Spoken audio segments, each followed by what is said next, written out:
Bharat champions trophy win ಆಗಿದೆ. ನಮಸ್ಕಾರ ಎಲ್ಲರಿಗೆ, ಸಿದ್ದರಾಮಯ್ಯ ಮಾತಾಡ್ತಾ ಇರೋದು ಕುಶಲ ಕ್ಷೇಮ ಸೌಖ್ಯವೇ. Welcome back to Ganesh Karanth cricket talks YouTube channel. ನೀವು ಖುಷಿಯಲ್ಲಿ ಸಬ್ಸ್ಕ್ರೈಬ್ ಮಾಡ್ತೀರಿ, ನಂಗೆ ಗೊತ್ತುಂಟು. ವಾಟ್ ಅ ಫೈನಲ್ ಅಂದ್ರೆ ಹೀಗಿರ್ಬೇಕು, ಜಿದ್ದಿನ ಫೈನಲ್.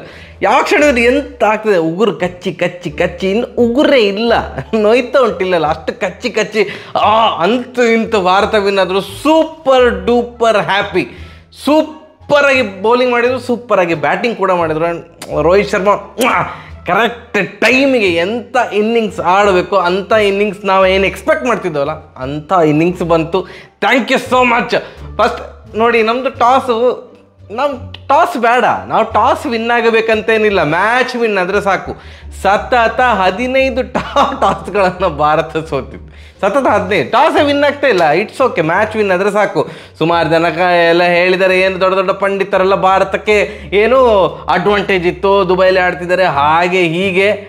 ದುಬೈಯಿಂದ ಮನೆಯಲ್ಲೇನು ಆಡ್ತಾ ಇಲ್ಲಲ್ಲ, ಹೊರಗಡೆ ಹೋಗಿ ಆಡ್ತಾ ಇರೋದಲ್ಲ. ಪಾಕಿಸ್ತಾನಕ್ಕೆ ಕಳಿಸ್ಲಿಕ್ಕೆ ಆಗ್ತದೆ ನಮ್ಮ ಪ್ಲೇಯರ್ಸನ್ನು. ಅದು ಒಂದು ಸೆಕ್ಯೂರಿಟಿ ಹಿತದೃಷ್ಟಿಯಿಂದ ಒಳ್ಳೇದಲ್ಲ ಮಾರ, ಯಾರು ಹೋಗ್ಲಿಕ್ಕೆ ಇಷ್ಟಪಡ್ತಾರೆ. ಭಾರತ ದುಬೈಯಲ್ಲೇ ಆಡ್ತೇವೆ ಅಂತ ಹೇಳಿದ್ರು, ಎಲ್ಲ ತಂಡಗಳು ದುಬೈಯಲ್ಲಿ ಬಂದು ಆಡ್ತಿದ್ರು ಭಾರತದ ಅಗೇನ್ಸ್ಟ್. ಎಲ್ಲ ತಂಡಗಳು ಸಹ ಸೋತುಕೊಂಡು ಈಗ ಮನೆಗೆ ಹೋಗ್ತಾ ಇದ್ದಾರೆ. ಭಾರತ ಚಾಂಪಿಯನ್ಸ್ ಟ್ರೋಫಿ ವಿನ್ ಆಯಿತು. ಟಾಸ್ ನಾವು ವಿನ್ ಆಗಲಿಲ್ಲ. ಎಸ್, ಫಸ್ಟ್ ಬ್ಯಾಟಿಂಗ್ ಮಾಡಿದಂಥ ನ್ಯೂಜಿಲೆಂಡ್ ಆ ದುಬೈ ಸ್ಲೋ ಪಿಚ್ಚಲ್ಲಿ 251 ರನ್ ಕಲೆ ಹಾಕಿದ್ರು. ಈಗ ಕ್ರಿಕೆಟ್ ಈಗ ನೋಡದಿದ್ದವರಿಗೆ, ಅಂದರೆ ಅಪರೂಪಕ್ಕೆ ನೋಡೋರಿಗೆ ಇದೆಲ್ಲ ಎಂಥ ಒಂದು ಸ್ಕೋರ್, ಭಾರತ ಡಮ್ ಅಂತ ಹೊಡೆದಾಗ್ತದೆ ಅಂತ ಹೇಳ್ಬೋದು. ಬಟ್ ಈ ಒಂದು ಚಾಂಪಿಯನ್ಸ್ ಟ್ರೋಫಿ ನೋಡ್ತಾ ಕರೆಕ್ಟಾಗಿ ಕೂಲಂಕುಷವಾಗಿ ನೋಡ್ತಾ ಬರೋವರಿಗೆ ಗೊತ್ತುಂಟು, ದುಬೈ ಪಿಚ್ಚಲ್ಲಿ 250 ರನ್ ನೋಡಿದ್ರೆ ಅಷ್ಟು ಈಸಿಯಾಗಿ ವಿನ್ ಆಗ್ಲಿಕ್ಕೆ ಆಗೋದಿಲ್ಲ ಅಂತ. 250 ರನ್ ಅವರು ಗಳಿಸಿದ್ದು ದೊಡ್ಡ ಸಾಧನೆ. ಯಾಕೆಂತಂದರೆ ಫಸ್ಟ್ ಒಂದು 7 ಓವರ್ ಓ ಮೈ ಗಾಡ್ ಒಂದು ಹೊಡಿಲಿಕ್ಕೆ ಸ್ಟಾರ್ಟ್ ಮಾಡಿದ್ರು. ಎಂತ ಆಗ್ತಾ ಉಂಟಂತ ನಮಗೆ ಟೆನ್ಷನ್. ರಚಿನ್ ರವೀಂದ್ರ ಅವ್ರದ್ದು 2 ಕ್ಯಾಚ್ ಡ್ರಾಪು, ಶಮಿ ಅವರು ಒಂದು ರಿಟರ್ನ್ ಕ್ಯಾಚ್ ಡ್ರಾಪ್ ಮಾಡಿದರು, ಮತ್ತೊಂದು ಶ್ರೇಯಸ್ ಅಯ್ಯರ್ ಅವರು ಕ್ಯಾಚ್ ಡ್ರಾಪ್ ಮಾಡಿದರು. ವರುಣ್ ಚಕ್ರವರ್ತಿ ಅವರು ಪವರ್ ಪ್ಲೇಲೇ ಬಾಲ್ ಹಾಕ್ಲಿಕ್ಕೆ ಬಂದರು. ಫಸ್ಟ್ ಬಾಲೇ ವೈಡ್ 4 ಹೋಯಿತು. ಎಂತ ಆಗ್ತಾ ಉಂಟು ಇದು? ಫೈನಲ್ ಪ್ರೆಷರ್, ಇದು ನಿಜ ಮಾರೆ, ಫೈನಲ್ ಪ್ರೆಷರ್. ಮ್ಯಾಚ್ ಲಗಾಡಿ ಹೋಗ್ತದೆ ಹಾಗೆ ಹೀಗೆ. ಇದು 300 ಮೇಲೆ ಹೊಡಿಬೋದು ಸ್ಲೋ ಪಿಚ್ಚಲ್ಲಿ ಅಂತ. ವರುಣ್ ಚಕ್ರವರ್ತಿ ಅವರು ಯಾರು ವಿಲಿಯಂಗ್ ಅವ್ರನ್ನ LBW ಮಾಡಿ ಹಾಕಿದ್ರು. ಬಟ್ ಆ ಕಡೆಯಿಂದ ಇರುವಂಥ ಆಟಗಾರರೇ ಅದು ಒಂದು ರಚಿನ್ ರವೀಂದ್ರ, ಇನ್ಫಾರ್ಮ್ ಬ್ಯಾಟ್ಸ್ಮನ್, ಭಯಂಕರ ಪ್ರಚಂಡ ಫಾರ್ಮಲ್ಲಿರೋದು. ಇನ್ನು KL ವಿಲಿಯಮ್ಸನ್ನು ಭಯಂಕರ ನಂಬಿಗಸ್ತ ಪ್ಲೇಯರ್, ಆಧಾರ ಸ್ತಂಭ ಅಂತ ಹೇಳ್ತಾರಲ್ಲ, ಎಕ್ಸ್ಪೀರಿಯನ್ಸ್ಡ್ ಪ್ಲೇಯರ್. ಆ್ಯಂಡ್ ಇದು ರೇಡಾರಲ್ಲಿ ಇದ್ದದ್ದೇ ಆಟಗಾರ ಯಾವುದು, ನಮ್ಮ ಆಟಗಾರ ಕುಲ್ದೀಪ್ ಯಾದವ್ ಅವರು. ನಮ್ಮ ಪ್ರಿವ್ಯೂ ವಿಡಿಯೋನ ಕೆಲವರು ನೋಡ್ತೀರಿ, ಅದರಲ್ಲಿ ನಾವೊಂದು ಮಾತು ಹೇಳಿದ್ದೆ, ಈ ಒಂದು ನಮ್ಮ ICC ಚಾಂಪಿಯನ್ಸ್ ಟ್ರೋಫಿಯಲ್ಲಿ ಪರ್ಫಾರ್ಮ್ ಮಾಡದ ಆಟಗಾರ, ಬಿಲೋ ಪಾರ್ ಪರ್ಫಾರ್ಮೆನ್ಸ್ ಇರುವಂಥ ಆಟಗಾರ ಕುಲ್ದೀಪ್ ಯಾದವ್ ಅವರು ಅಟ್ಲೀಸ್ಟ್ ಅವರ ಟೀಕಾ ಪ್ರಹಾರ ಏನು ಎಲ್ಲ ಕಡೆಯಿಂದ ಬರ್ತುಂಟಲ್ಲ, ಅದಕ್ಕೊಂದು ಕರೆಕ್ಟಾಗಿ ಉತ್ತರ ಕೊಡಬೇಕು. ಮೇ ಬಿ ಒಂದು 2 ವಿಕೆಟ್ ಎಲ್ಲ ತೆಗೆದ್ರೆ, 10 ಓವರ್ಗೆ 40-45 ರನ್ ಕೊಟ್ಟು 2 ವಿಕೆಟ್ ತೆಗೆದ್ರೆ ಆವಾಗ ಅವರ ಏನು ಎಲ್ಲರಿಗೆ ಸಹ ಬಾಯಿ ಮುಚ್ಚಿಸಿದಾಗೆ ಆಗ್ತದೆ. ಮತ್ತು ಕರೆಕ್ಟ್ ಟೈಮಿಗೆ ಫೈನಲಿಗೆ ಒಂದು ಒಳ್ಳೆ ಪ್ರದರ್ಶನ ಕೊಟ್ಟಾಗೆ ಆಗ್ತದೆ ಅಂತ. ನನಗೆ ಗೊತ್ತೇ ಇರಲಿಲ್ಲ ಅವ್ರಿಗೆ ಕನ್ನಡ ಅರ್ಥ ಆಗ್ತದೆ ಅಂತ. ನಾ ಫಸ್ಟಿಂದ ಅವ್ರಿಗೆ ಹೇಳ್ತಿದ್ದೆ ಮಾರ್ರೆ, ಹೇಳಿದ್ದು ಪ್ರಿವ್ಯೂ ಅಲ್ಲಿ. ಫಸ್ಟ್ ಬಾಲ್ ಡಮಾರ್, ರಚಿನ್ ರವೀಂದ್ರ ಬೋಲ್ಡ್. ಎಲ್ಲರೂ ನನಗೆ ಜನಾರ್ದನ್ ಸರ್ ಎಂತ ಸರ್ ನಿಮ್ಮದು ಪ್ರಿವ್ಯೂ ವಿಡಿಯೋ ನೋಡಿದ್ದಾರೆ ಅಂತ ಕಾಣ್ತದೆ ಅಂತ ಒಂದಿಷ್ಟು ಮೆಸೇಜ್ ಬರ್ತಾ ಇತ್ತು. ಫಸ್ಟ್ ಬಾಲೇ ರಚಿನ್ ರವೀಂದ್ರ ಅವರು, ಅಂದರೆ ಕುಲ್ದೀಪ್ ಯಾದವ್ ಅವರ ಫಸ್ಟ್ ಬಾಲಲ್ಲೇ ರಚಿನ್ ರವೀಂದ್ರ ಅವರು ಡಮಾರ್. 29 ಬಾಲಿಗೆ 37 ಒಳ್ಳೆ ಸ್ಟ್ರೈಕ್ ರೇಟಲ್ಲಿ ಆಡ್ತಾ ಇದ್ದಂಥ ಆಟಗಾರ ರಚಿನ್ ರವೀಂದ್ರ ಔಟ್ ಆದರು. ಒಳ್ಳೆ ಬಾಲು. ಅದಾಗಿ ಸ್ವಲ್ಪ ಹೊತ್ತಲ್ಲೇ KL ವಿಲಿಯಮ್ಸನ್ ಅವರ ವಿಕೆಟ್ ಕೂಡ ಕುಲ್ದೀಪ್ ಯಾದವ್ ಅವರು ತಗೊಂಡು ರಿಟರ್ನ್ ಕ್ಯಾಚ್ ಸೂಪರಾಗಿ ಒಂದು ಬಾಲ್ ಹಾಕಿದ್ರು, 3 ವಿಕೆಟ್ ಹೋಯಿತು. ಅದಾದಮೇಲೆ ನಿಧಾನಗತಿಯಲ್ಲಿ ಅವರ ಮಂದಗತಿಯಲ್ಲಿ ಆಟ ಸಾಗ್ತಾ ಇತ್ತು. ಇದು ನ್ಯೂಜಿಲೆಂಡ್ ಅವರದು ಲೆಥಮ್ ಆಗಿರ್ಬೋದು, ಮತ್ತು ಯಾರು ಡ್ಯಾರಲ್ ಮಿಶೆಲ್ ಅವರಾಗಿರ್ಬೋದು, ಹೀಗೆ ನಿಧಾನಗತಿಯಲ್ಲಿ ಆಟ ಸಾಗ್ತಾ ಇತ್ತು. ಡ್ಯಾರಲ್ ಮಿಶೆಲ್ ಅವರಂತೂ 101 ಬಾಲ್ ಆಡಿ 63 ರನ್ ಹೊಡೆದ್ರು. ಇನ್ನೊಂದು ಚೂರು ಫಾಸ್ಟ್ ಆಡಿದರೆ ನ್ಯೂಜಿಲೆಂಡ್ಗೆ ಹೆಲ್ಪ್ ಆಗ್ತಿತ್ತೋ ಏನೋ. ಬಟ್ ಅಷ್ಟು ಕರಾರುವಕ್ಕು ಬೌಲಿಂಗ್ ನಮ್ಮ ಕಡೆಯಿಂದ ಇತ್ತು ಮಾರ್ರೆ. 4 ಸ್ಪಿನ್ನರ್ ಅಂಡರ್ ಪರ್ಫಾರ್ಮ್ ಮಾಡ್ತಿದ್ದಂಥ ಆಟಗಾರ ಕುಲ್ದೀಪ್ ಯಾದವ್ ಅವರು ಕೂಡ ಸೂಪರಾಗಿ ಹಾಕಿದ್ರಲ್ಲ. 10 ಓವರ್ಗೆ 40 ರನ್ನಿಗೆ 2 ವಿಕೆಟ್. ವರುಣ್ ಚಕ್ರವರ್ತಿ ಅವರು 10 ಓವರ್ಗೆ 45 ರನ್ನಿಗೆ 2 ವಿಕೆಟ್. ಮತ್ತು ಮೇಯ್ನ್ 2 ಪ್ರಚಂಡ ಆಲ್ರೌಂಡರ್ಸ್ ಯಾರು ರವೀಂದ್ರ ಜಡೇಜಾ 10 ಓವರ್ಗೆ ಜಸ್ಟ್ 30 ರನ್ನಿಗೆ 1 ವಿಕೆಟ್ ತೆಗೆದಿದ್ದಾರೆ. ಮತ್ತು ಅಕ್ಷರ್ ಪಟೇಲ್ ಅವರು 8 ಓವರ್ಗೆ 29 ರನ್ ಮಾತ್ರ ಬಿಟ್ಟು ಕೊಟ್ಟದ್ದು. ಮತ್ತು ಎಂತ ಬ್ರೋ ಇವರೆಲ್ಲ ಇಷ್ಟು ಒಳ್ಳೆ ಬಾಲ್ ಹಾಕಿದ್ರು, ಮತ್ತು 250 ಹೇಗೆ ಕ್ರಾಸ್ ಆಯಿತು? 250 ಹೇಗೆ ಕ್ರಾಸ್ ಆಗಿದೆ ಅಂತಂದರೆ ನಮ್ಮ ಶಮ್ಮಿ ಅಣ್ಣ ಒಂದು ನಾಯಿಗೆ ಹೊಡೆದಾಗ ಹೊಡಿಸ್ಕೊಂಡ್ರಪ್ಪ. 10 ಓವರ್ಗೆ 74 ರನ್ ಬಿಟ್ಟು ಕೊಟ್ಟರು. ಮತ್ತು ಹಾರ್ದಿಕ್ ಪಾಂಡ್ಯ ಅವರು ಕೂಡ ಹಾಗೆ 3 ಓವರ್ಗೆ 30 ರನ್ ಬಿಟ್ಟುಕೊಟ್ರು. 10 ಸರಾಸರಿಯಲ್ಲಿ 30 ರನ್ ಬಿಟ್ಟುಕೊಟ್ರು. ಸೊ ಲಾಸ್ಟ್ 5 ಓವರ್ 50 ರನ್ ಹರಿದು ಬಂತು ನ್ಯೂಜಿಲೆಂಡ್ ಅವ್ರದ್ದು. ಆ್ಯಂಡ್ ನಮ್ಮ ಫೀಲ್ಡಿಂಗ್ ಏನು ಒಳ್ಳೆ ಇರಲಿಲ್ಲ. ಶಮಿ ಒಂದು ರಿಟರ್ನ್ ಕ್ಯಾಚ್ ಬಿಟ್ಟಿದ್ರು, ಶ್ರೇಯಸ್ ಅಯ್ಯರ್ ಅವರು ಒಂದು ಕ್ಯಾಚ್ ಬಿಟ್ಟಿದ್ರು, ಮತ್ತು ಜಡೇಜಾ ಅವರ ಬೌಲಿಂಗಲ್ಲಿ ಅಲ್ಲಿ ಡೀಪ್ ಸ್ಕ್ವೇರ್ ಲೆಗ್ಗಲ್ಲಿ ಗಿಲ್ ಅವರು ಒಂದು ಕ್ಯಾಚ್ ಬಿಟ್ಟಿದ್ರು. ಅದು ಟಫ್ ಇತ್ತು, but still catch drop is a catch drop. ಮತ್ತು ಡ್ಯಾರಲ್ ಮಿಶೆಲ್ ಅವರು 63 ರನ್ ಹೊಡಲಿಕ್ಕೆ ನಮ್ಮ ರೋಹಿತ್ ಶರ್ಮಾ ಅವರ ಕೃಪಾ ಕಟಾಕ್ಷ ಇತ್ತು, ಯಾಕಂತಂದರೆ ಅವರು ಒಂದು ಕ್ಯಾಚ್ ಬಿಟ್ಟಿದ್ರು. ಸೊ ಇದೆಲ್ಲ ಸ್ವಲ್ಪ ಬ್ಯಾಡ್ ಫೀಲ್ಡಿಂಗನ್ನು ಇದೇನು ಇಟ್ಕೊಂಡು ಬ್ಯಾಡ್ ಫೀಲ್ಡಿಂಗ್ ಇದು ಕೃಪಾ ಕಟಾಕ್ಷದಿಂದಾಗಿ ನ್ಯೂಜಿಲೆಂಡ್ ಅವರು 250 ಗಡಿ ದಾಟಿದ್ರು. ಈಗ ನಮ್ಮದು ಚೇಸ್ ಕರೆಕ್ಟಾಗಿ ಆಗಬೇಕು ಅಂತಂದರೆ, ಸೂಪರಾಗಿ ಆಗಬೇಕಂದ್ರೆ ಓಪನಿಂಗ್ ಪಾರ್ಟ್ನರ್ಶಿಪ್ ಕ್ಲಿಕ್ ಆಗಬೇಕು. ರೋಹಿತ್ ಶರ್ಮಾ ಅವರು ಈ ಟೂರ್ನಮೆಂಟಲ್ಲಿ ಅಂತ ಹೇಳಿಕೊಳ್ಳುವಂಥ ದೊಡ್ಡ ಇನ್ನಿಂಗ್ಸ್ ಬಂದಿರಲಿಲ್ಲ. ಅವ್ರಿಗೆ ಗೊತ್ತಿತ್ತಂತ ಕಾಣ್ತದೆ. ಸ್ಪಿನ್ ಬಂದ ಮೇಲೆ ಅಂತೂ ಹೊಡಿಲಿಕ್ಕೆ ಆಗೋದಿಲ್ಲ ಮಾರೆ. ಸ್ಪಿನ್ ಬರುವ ಮುಂಚೆ ನಾಯಿಗೆ ಹೊಡೆದ ಹಾಕುವಂತ 17 ಓವರಲ್ಲಿ 100 ರನ್ ಹರಿದು ಬಂದಿದೆ. ಏನು ರೋಹಿತ್ ಶರ್ಮಾ ಅವರು ಸ್ಟಾರ್ಟ್ ಮಾಡಿದ್ದೆ 6 ಮುಖಾಂತರ, 3 6 ಹೊಡೆದ್ರು. ಇವತ್ತು 76 ರನ್ ರೋಹಿತ್ ಶರ್ಮಾ ಅವರು ಚಚ್ಚಿದ್ರು. 83 ಬಾಲಿಗೆ 76 ರನ್. ಆ ಕಡೆಯಿಂದ ಗಿಲ್ ಅವರು ಅಂದರೆ ನಾನು ವಿಕೆಟ್ ಕೈ ಚೆಲ್ಲೋದಿಲ್ಲ ಮರ, ನೀವು ಆಡ್ಕೊಳ್ಳಿ, ನೀವು ದಡಬಡ ಅಂತ ಹೊಡೀರಿ, ನಾನು ನಿಂತ್ಕೊಂಡಿರ್ತೇನೆ ಅಂತ ಒಂದು ಭರವಸೆ ನಿಮಗೆ ನಾನು ಭರವಸೆ ಕೊಡ್ತೇನೆ, ನಾನು ಇರ್ತೇನೆ, ಔಟ್ ಆಗೋದಿಲ್ಲ ಅನ್ನುವ ರೀತಿಯಲ್ಲಿ ಆಡ್ತಾಯಿದ್ರು ಗಿಲ್ ಅವರು. ಗಿಲ್ ಅವ್ರದ್ದು ಕ್ಯಾಚ್ ಡ್ಯಾರಲ್ ಮಿಶೆಲ್ ಅವರು, ಹಾಗೆ ರೋಹಿತ್ ಶರ್ಮಾ ಅವರು ಡ್ಯಾರಲ್ ಮಿಶೆಲ್ ಅವ್ರದ್ದು ಕ್ಯಾಚ್ ಬಿಟ್ಟಿದ್ರಲ್ಲ, ಅದೇ ಅಲ್ಲಿಗೆ ಋಣ ಎಲ್ಲ ಇಟ್ಕೊಳ್ಳೋದಿಲ್ಲ ನ್ಯೂಜಿಲೆಂಡ್ ಅವರು ಸಹ ಕ್ಯಾಚ್ ಬಿಟ್ಟರು. ಗಿಲ್ ಅವ್ರದ್ದು ಕ್ಯಾಚ್ ಡ್ಯಾರಲ್ ಮಿಶೆಲ್ ಅವರು ಬಿಟ್ಟರು. ಅದನ್ನು ಭರಪೂರ ಲಾಭ ಪಡ್ಕೊಂಡ್ರು ಬಿಡಿ. 6 ರನ್ನಲ್ಲಿ ಇದ್ದಾಗಲೇ ಕ್ಯಾಚ್ ಬಿಟ್ಟಿದ್ರು. 31ರ ತನಕ ಗಿಲ್ ಅವರು ವಿಸ್ತರಿಸಿಕೊಂಡ್ರು. 17 ಓವರ್ಗೆ 100 ರನ್ ಹರಿದು ಬಂದಿದೆ. ಅದಾದಮೇಲೆ ನಾವು ಪ್ರಿವ್ಯೂ ವಿಡಿಯೋದಲ್ಲಿ ಮತ್ತು ಸುಮಾರು ಈ ಒಂದು ಚಾಂಪಿಯನ್ಸ್ ಟ್ರೋಫಿಯಲ್ಲಿ ನ್ಯೂಜಿಲೆಂಡ್ ಮ್ಯಾಚಲ್ಲಿ ಇದ್ದಾಗ ಒಂದು ಮನುಷ್ಯನ ಬಗ್ಗೆ ಸಾರಿ ಅದು ಮನುಷ್ಯ ಅಂತಂದರೆ ತಪ್ಪಾಗ್ತಿದೆ, ಒಂದು ಏಲಿಯನ್ ಬಗ್ಗೆ ನಾವು ಮಾತಾಡ್ತಿದ್ದೆವು. ಗ್ಲೆನ್ ಫಿಲಿಪ್ಸ್ ಅಂತ ಒಂದು ಏಲಿಯನ್ ಉಂಟು ನ್ಯೂಜಿಲೆಂಡ್ ಟೀಮಲ್ಲಿ. ಅದರ ಆ ಕಡೆ ಈ ಕಡೆ ಮೇಲೆ ಕೆಳಗೆ ಎಲ್ಲಿ ಸಹ ಹೊಡಿಬಾರ್ದು, ಅಲ್ಲಿ ಹೊಡೆದ್ರೆ ಅದು ಔಟೇ ಅಂತ. ಗಿಲ್ ಅವ್ರ ನಮ್ಮ ಅವ್ರಿಗೆ ನೋಡಿ, ಕುಲ್ದೀಪ್ ಯಾದವ್ರಿಗೆ ಕನ್ನಡ ಅರ್ಥ ಆಗ್ತದೆ, ಗಿಲ್ ಅವ್ರಿಗೆ ಕನ್ನಡ ಅರ್ಥ ಆಗೋದಿಲ್ಲ. ನಂಗೆ ಇವತ್ತು ಗೊತ್ತಾಯಿತು. ಯಾಕಂತಂದರೆ ನಮ್ಮ ಮಾತುಗಳನ್ನು ಅವರು ಅರ್ಥ ಮಾಡಿಕೊಳ್ಳಿಲ್ಲ ಅಂತ ಕಾಣ್ತದೆ. ಪಟಾರ್ ಅಂತ ಹೊಡೆದ್ರು. ಅದು ಗ್ಲೆನ್ ಫಿಲಿಪ್ಸ್ ಬಿಟ್ಟು ಬೇರೆ ಯಾವುದೇ ಫೀಲ್ಡರ್ ಇದ್ದರೂ ಸಹ, ಪ್ರಪಂಚದಲ್ಲಿ ಬೇರೆ ಯಾವುದೇ ಫೀಲ್ಡರ್ ಇದ್ದರೂ ಕೂಡ ಅದು 4. ಈ ಮನುಷ್ಯ 0.78 ಸೆಕೆಂಡ್ಸಲ್ಲಿ ಅಷ್ಟೇ ರಿಯಾಕ್ಷನ್ ಟೈಮ್ ಇದೆ. ಅದು ಚಿಗ್ರೆ ಥರ ಹಾರಿ ಎಂತ ಮರ ಒಂದೇ ಟೂರ್ನಮೆಂಟಲ್ಲಿ 3 ಆ ಥರದ್ದು ಕ್ಯಾಚೆಲ್ಲ ಹಿಡಿಯೋದೇನೋ ಅಗತ್ಯ ಇಲ್ಲ ಆಯಿತಾ. ಒಂದು ರಿಜ್ವಾನಿದ್ದು ಕ್ಯಾಚ್ ಹಿಡಿದಿದ್ರು ಸಾಕು, ರಿಜ್ವಾನಿದ್ದು ಕ್ಯಾಚ್. ಅದಾದಮೇಲೆ ಕೊಹ್ಲಿಯವರ ಕ್ಯಾಚ್ ಹಿಡಿದ್ರು. ಓಕೆ ಅಲ್ಲಿಗೆ ಡನ್ ಆ್ಯಂಡ್ ಡಸ್ಟೆಡ್ ಅಂತ ಹೇಳಿದರೆ 3ಕ್ಕೆ ಮುಕ್ತಾಯ ಅನ್ನೋ ಥರ. ಗಿಲ್ ಅವ್ರದ್ದು ಕ್ಯಾಚ್ ಕೂಡ ಆ ರೇಂಜ್ಗೆ ಹೇಗೆ ಇದು ಅಡ್ಡ ಹಾರಿದ್ದಲ್ಲ, ಮೇಲೆ ಹಾರಿದ್ದು. ಸೊ ಇವರು ಲಾಂಗ್ ಜಂಪ್, ಹೈ ಜಂಪ್ ಎಲ್ಲದಕ್ಕೆ ಸಹ ಇವರು ಸೂಕ್ತರಾಗ್ತಾರೆ. ಒಲಿಂಪಿಕ್ಸಲ್ಲಿ ನ್ಯೂಜಿಲೆಂಡ್ ಅವರು ಇವರನ್ನು ಒಂದು ಕನ್ಸಿಡರ್ ಮಾಡಬೇಕು. ದೇವ, ಅನ್ಬಿಲೀವೇಬಲ್ ಕ್ಯಾಚ್ ಮಾರೆ.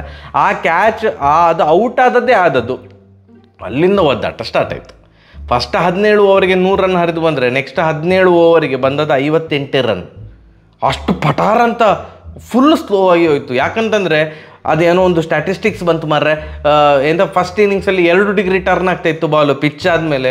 ಸೆಕೆಂಡ್ ಇನ್ನಿಂಗ್ಸಲ್ಲಿ 3.4 ಡಿಗ್ರಿ ಟರ್ನ್ ಆಗ್ತಾಯಿತ್ತು. ಸ್ಪಿನ್ನರ್ಸಿಗೆ ಏನು ಆ ಒಂದು ಗ್ರಿಪ್ ಸಿಕ್ತಿತ್ತಂದರೆ, ಪಿಚ್ಚಿಂದ ಅಸಿಸ್ಟೆಂಟ್ ಸಿಕ್ತಿತ್ತಂದ್ರೆ, ಹೆಲ್ಪ್ ಸಿಕ್ತಿತ್ತಂದರೆ ಪಿಚ್ಚಾಗಿ ಗರಗರ ತಿರುಗ್ತಾ ಉಂಟು. ಏನು ನಮ್ಮ ರವೀಂದ್ರ ಜಡೇಜಾ ಅವರು 10 ಓವರಿಗೆ 30 ರನ್ ಬಿಟ್ಟು ಕೊಟ್ಟರೆ ಅಷ್ಟೇ ಬಿಟ್ಟು ಕೊಟ್ಟರೆ, ಬ್ರೇಸ್ವೆಲ್ ಅವರು 10 ಓವರಿಗೆ 28 ರನ್ ಅಷ್ಟೇ ಬಿಟ್ಟುಕೊಟ್ಟರು. 2 ರನ್ ಕಡಿಮೆ. ಅಷ್ಟು ಜಿಪುಣಾಗ್ರೆ ಸರ. ಅಲ್ಲಿ ಗಿಲ್ ಅವರು ಔಟ್ ಆದರು. ಗಿಲ್ ಅವರು ಔಟ್ ಆದಮೇಲೆ ವಿರಾಟ್ ಕೊಹ್ಲಿ ಅವರು ಬಂದರು. ವಿರಾಟ್ ಕೊಹ್ಲಿ ಅವರು ICC ಟೂರ್ನಮೆಂಟ್ ಫೈನಲ್ ಹಾಗೆ ಅಂತಂದರೆ ಈಗ T20 ಫೈನಲಲ್ಲಿ ಒಂದು ಆ ಥರದ ಇನ್ನಿಂಗ್ಸ್ ಆಡಿದ್ರಲ್ಲ, ಏನೋ ಒಂದು ಆಡ್ತಾರೆ ಅಂತ ಅಂದ್ಕೊಂಡ್ರೆ 1 ರನ್ನಿಗೆ ಔಟು. ಬ್ರೇಸ್ವೆಲ್ ಅವರ ಫಸ್ಟ್ ಬಾಲಿಗೆ ಔಟ್. ಅದೇ ಋಣ ಇಟ್ಕೊಳ್ಳೋದಿಲ್ಲ. ಕುಲ್ದೀಪ್ ಯಾದವ್ ಅವರು ಫಸ್ಟ್ ಬಾಲಲ್ಲೇ ವಿಕೆಟ್ ತೆಗೆದ್ರೆ ನಮಗೆ ಸಹ ವಿಕೆಟ್ ತೆಗಿಲಿಕ್ಕೆ ಬರ್ತದೆ ಅಂತ ಪ್ರೂವ್ ಮಾಡಿದ್ರು ಅಂತ ಕಾಣ್ತದೆ. ಫಸ್ಟ್ ಬಾಲಿಗೆ ಅಂದರೆ ಬ್ರೇಸ್ವೆಲ್ ಅವರ ಫಸ್ಟ್ ಬಾಲು, ಕೊಹ್ಲಿ ಅವರ 2ನೇ ಬಾಲು, 2 ಬಾಲಿಗೆ 1 ರನ್. LBW ಔಟ್ ಆದರು. ತ್ವರಿತಗತಿಯಲ್ಲಿ 2 ವಿಕೆಟ್ ಬಿತ್ತು. ಶ್ರೇಯಸ್ ಅಯ್ಯರ್ ಅವರು ಬಂದರು. ಶ್ರೇಯಸ್ ಅಯ್ಯರ್ ಅವರು ಕೂಡ ರಿಟರ್ನ್ ಕ್ಯಾಚ್ ಕೊಟ್ಟು ಔಟ್ ಆಗ್ತಿದ್ರು. ಒಂದು ಎಜ್ಜಾಗಿ ಹೀಗೆ ಹಾರಿತು. ಅಲ್ಲಿ ಬ್ರೇಸ್ವೆಲ್ ಬದಲು ಬೌಲರು ಏನಾದರೂ ಗ್ಲೆನ್ ಫಿಲಿಪ್ಸ್ ಆಗಿದ್ದಿದ್ರೆ ಅದು ಸಹ ಔಟ್ ಆಗ್ತಿತ್ತು ಅಂತ ಕಾಣ್ತದೆ. ಯಾಕಂತಂದರೆ ಅವರ ಹತ್ರ ಆ ಕಡೆ ಈ ಕಡೆ ಇದ್ದದೆಲ್ಲ ಸಹ ಔಟೇ ಅಲ್ಲ. ಪುಣ್ಯಕ್ಕೆ ಬೌಲರು ಬ್ರೇಸ್ವೆಲ್ ಆಗಿದ್ದರು. ಜಸ್ಟ್ ಪಿಚ್ ಆಯಿತು.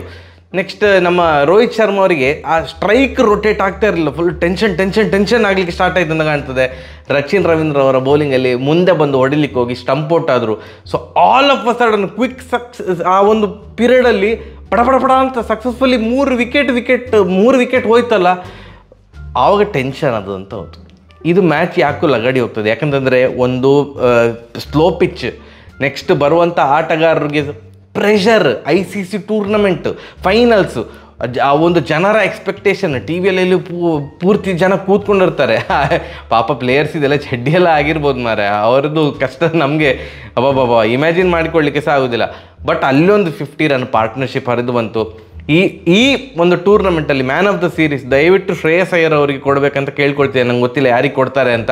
Man of the match Rohit Sharma ಅವ್ರಿಗೆ ಕೊಡ್ಬೋದು, but man of the series come on ಯಾರ್, ಎಂಥ ಪ್ಲೇಯರ್ ಮಾರ. ನಂಬರ್ 4ಗೆ ಇಂಥ ಪ್ಲೇಯರ್ ಚಿತ್ರಾನ್ನ 50 ಓವರ್ ವರ್ಲ್ಡ್ ಕಪ್ಪಲ್ಲಿ ಭಾರಿ ಚೆಂದ ಮಾಡಿ ಆಡಿದರು. ಅದಾದಮೇಲೆ BCCI ಜೊತೆ ಎಂಥ ಜಗಳ ಇತ್ತು ಎಂತ ಅಂತ ಗೊತ್ತಿಲ್ಲ, ಅವರನ್ನು ತಂಡದಿಂದ ತೆಗೆದಾಕಿದ್ರು. BCCI ಕಾಂಟ್ರಾಕ್ಟ್ ಲಿಸ್ಟಿಂದ ಅವರನ್ನು ತೆಗೆದಾಕಿದ್ರು. ಮತ್ತೀಗ ಪುನಃ ವಾಪಸಾತಿ ಮಾಡಿದರು ತಂಡಕ್ಕೆ. ಹೈಯೆಸ್ಟ್ ರನ್ ಗೆಟ್ಟರ್ ಈ ಟೂರ್ನಮೆಂಟಲ್ಲಿ, ಭಾರತಕ್ಕೆ ಹೈಯೆಸ್ಟ್ ರನ್ ಗೆಟ್ಟರ್. ಏನು ಕನ್ಸಿಸ್ಟೆಂಟಾಗಿ ಆಡಿದ್ರಂದರೆ 48 ರನ್ ಹೊಡೆದ್ರು, ಒಂದು 109 ಮೀಟರ್ದು 6 ಗ್ಲೆನ್ ಫಿಲಿಪ್ಸ್ ಅವರ ಬೌಲಿಂಗಲ್ಲಿ ಪಟಾರ್ ಅಂತ ಹೊಡೆದ್ರು. ಮತ್ತು ಸ್ವಲ್ಪ ಅಲ್ಲಿ ವಿಶಿಲ್ ಚಪ್ಪಾಳೆ ಎಲ್ಲ ಕೇಳಿ ಎಂತ ಅನಿಸಿತೇನೆ, ಇನ್ನೊಂದು ಹೊಡಿವಾ ಅಂತ ಅನಿಸಿತಾ ಅಂತ ಇನ್ನೊಂದು ಹೊಡಿಲಿಕ್ಕೆ ಹೋದರು. ಅದು ಕ್ಯಾಚ್ ಡ್ರಾಪ್ ಆಯಿತು. ಬಟ್ ಆ ಕ್ಯಾಚ್ ಡ್ರಾಪಿಂದ ಇನ್ನೊಂದು ಜಾಸ್ತಿ ದೊಡ್ಡ ಇನ್ನಿಂಗ್ಸ್ ಬರಲಿಕ್ಕೆ ಆಗಲಿಲ್ಲ. ಮತ್ತು ಸ್ಯಾಂಟ್ನರ್ ಅವರ ಬೌಲಿಂಗಲ್ಲಿ ರಚಿನ್ ರವೀಂದ್ರ ಅವರಿಗೆ ಕ್ಯಾಚ್ ಕೊಟ್ಟು ಔಟ್ ಆದರು, 48 ರನ್.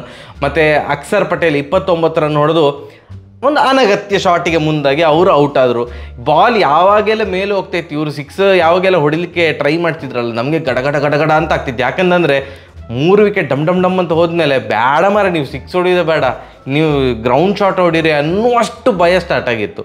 ಅಲ್ಲಿ ಅವರು ಔಟ್ ಆದರು. ಬಟ್ ನಮ್ಮ ನಂಬಿಗಸ್ತ ಬ್ಯಾಟ್ಸ್ಮನ್ KL ರಾಹುಲ್, ನಮ್ಮ ಕನ್ನಡಿಗ, ಈ ಟೂರ್ನಮೆಂಟಲ್ಲಿ ಎಷ್ಟು ಪ್ರೆಷರಿಂದ ಬಂದಂಥ ಆಟಗಾರ ಅಂತಂದರೆ ನಮಗೆ ಗೊತ್ತು, ಎಲ್ರಿಗೂ ಸಹ ಗೊತ್ತುಂಟಲ್ಲ. ಯಾಕಂತಂದರೆ ಒಂದು ಚೂರು ಫಾರ್ಮ್ ಆಚೀಚಾದರೆ ಪಂತ್ ರೆಡಿ ಇದ್ರು.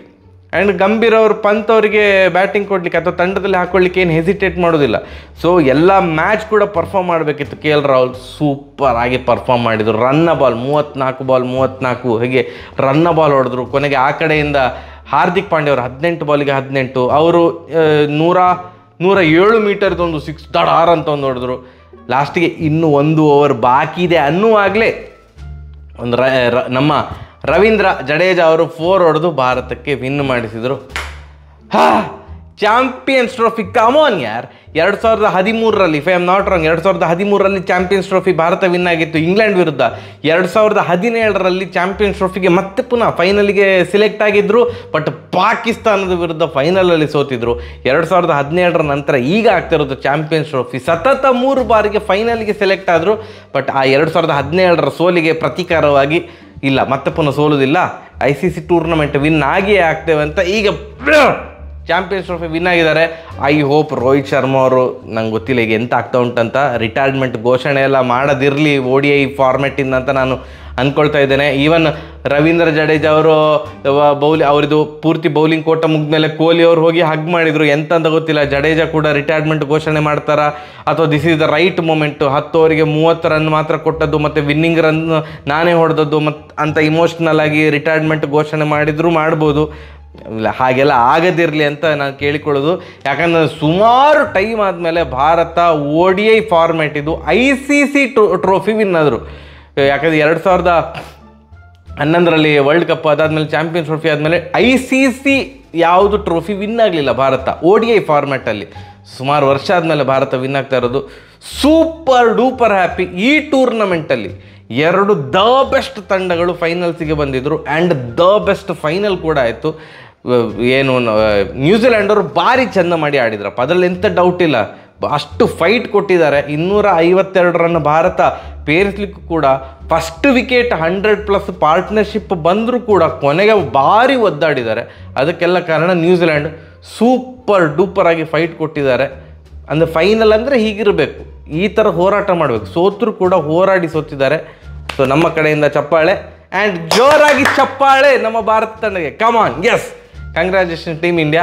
ಆಯಿತು, ವಿಡಿಯೋ ಅಪ್ಲೋಡ್ ಆಗಿ ನನಗೆ ಟಿ ವಿ ನೋಡ್ಬೇಕು ಮಾರೆ. ಸರಿಯಾಗಿರೋ ಬರ್ತೇನೆ. ನಮಸ್ಕಾರ.